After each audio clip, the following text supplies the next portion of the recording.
Welcome back to the Death Row and Executions channel. My name is Paco Rivera. Firstly, I want to thank everyone who replied to my post in the community section of this channel about YouTube taking down my video on Ivan Cantu after claiming that I violated their policy on personally identifiable information, such as revealing someone's current home address, phone number, bank information, which is totally false and something that I did not do. I did read every comment replying to my post, and while I was unable to respond to each one of you individually because there were so many, I want to take the time here now to tell you that I very much appreciate your kind words and support. Thank you again. 37 years ago, in the year 1986, 24-year-old Rebecca Wendt and her sister Mikhail Ann Wendt were sharing an apartment in Panama City, Florida, located up in the state's panhandle. On the morning of March 31st, Rebecca's sister Mikhail left the apartment to travel to Fort Walton Beach, an approximately 1.5 hours drive. Rebecca stayed home and at some point that morning decided to lounge outside her apartment to do some sunbathing until about 11:45 in the morning. That morning, another resident of the apartment complex, Susanna Capers, who was also outside her apartment sunbathing, had seen a man walking around the complex at about 12:30 and that the man was staring at her. Susanna said that she saw the man walk toward the area where Rebecca Wendt's apartment was located and that sometime later she saw him again leaving that area and went walking into the woods. Susanna Capers would later positively identify that man as 19-year-old Darryl Barwick. Later that evening, Mikhail Ann returned from Fort Walton Beach and discovered her sister's dead body on the floor of the bathroom, right at the edge of the bedroom. Rebecca Wendt was found wrapped in a bed comforter that came from Mikhail Ann's bed. Investigators arrived and found throughout the apartment bloody footprints and fingerprints, including bloody fingerprints on Rebecca's purse and wallet. Rebecca's bathing suit was out of place on her body as if somebody had tried to remove it, but wasn't able to. An autopsy revealed that she had been stabbed 37 times. She had numerous knife wounds on her hands, known as defensive wounds from trying to fight off the attack. The examiner found no proof of sexual contact with the body, but a lab reported that semen was found on the comforter. After Darryl Barwick's arrest and blood tests that were taken from him, the examiner had concluded, with the best results available in the year 1986, that Barwick was within 2% of the United States population that could have left that semen stain on the comforter. Darryl Barwick was arrested on April 15, 1986, about 2 weeks after the murder. He confessed to the murder but told detectives that he only wanted to go inside and rob the home, but that Rebecca Wendt had resisted and fought with him and he had no choice but to kill her.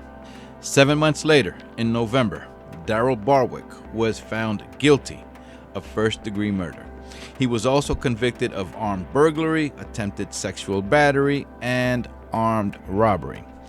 2 months later, on January 30, 1987, he was sentenced to death following a 9-3 jury vote recommending death. 2 years later, in June of the year 1989, the Supreme Court of Florida vacated that death sentence and threw out the conviction. Apparently, 3 potential black jurors were excused by the prosecution, by the state, over the objections of the defense, saying that they were being excused because they are black. The state would say that those 3 jurors were excused because they made it known how they were opposed to the death penalty. So the state ultimately put on a case for an all-white jury, and the Supreme Court of Florida had agreed with the defense's argument that the 3 black jurors should not have been rejected from serving on this case.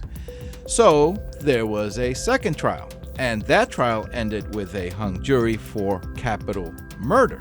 Apparently some of the jurors, or maybe just one, I don't know what the jury vote had been, had bought the argument from the defense that Barwick was only 19 years old at the time and had no intention of killing Rebecca Wendt, and that they had gotten into a physical altercation in her apartment, resulting in her death.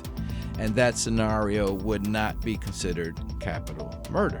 So there was a third trial that began on July 6, 1992, and Darryl Barwick was convicted of first-degree murder and sentenced to death following a jury vote of 12-0 recommending the death penalty. Records show that Darryl Barwick had killed Rebecca Wendt just 3 months after he was released from prison for a sexual battery that he had committed 3 years before, in 1983, when he was 16 years old.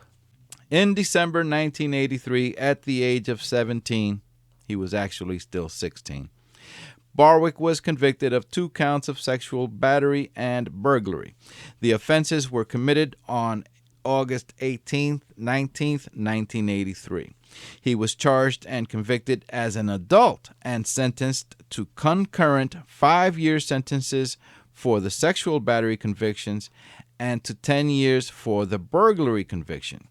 At the time he committed these offenses, Barwick was 16 years and 10 months old. So the question is obviously this. If Barwick was convicted of concurrent 5-year and 10-year prison terms, totaling 15 years in prison, in the year 1983, why was he out on the street 3 years later, in 1986, when he killed Rebecca Wendt? Paroled after just 3 years of a 15-year sentence? Here is what the lead investigator at the time, Frank McKeithen, in a recent interview, had to say about this case. We'd found Rebecca wrapped in a blanket in the edge of the bedroom and the bathroom. What was going through her mind at these moments that this happened, the terror, the pain, knowing that she's going to die. There's no reason that he should have been on death row for 37 years. A brother of Darryl Barwick told investigators that his brother told him that he killed Rebecca Wendt because she had seen his face and that he was not going back to prison. This past April 3rd, Florida Governor Ron DeSantis signed the order for the execution of Darryl Barwick to take place in exactly 1 month on May 3rd. Darryl Barwick has been on and off death row and then back on again for the past 36 years. And then he learns that he has just 1 month left to live.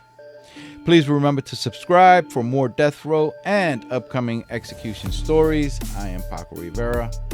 Bye for now.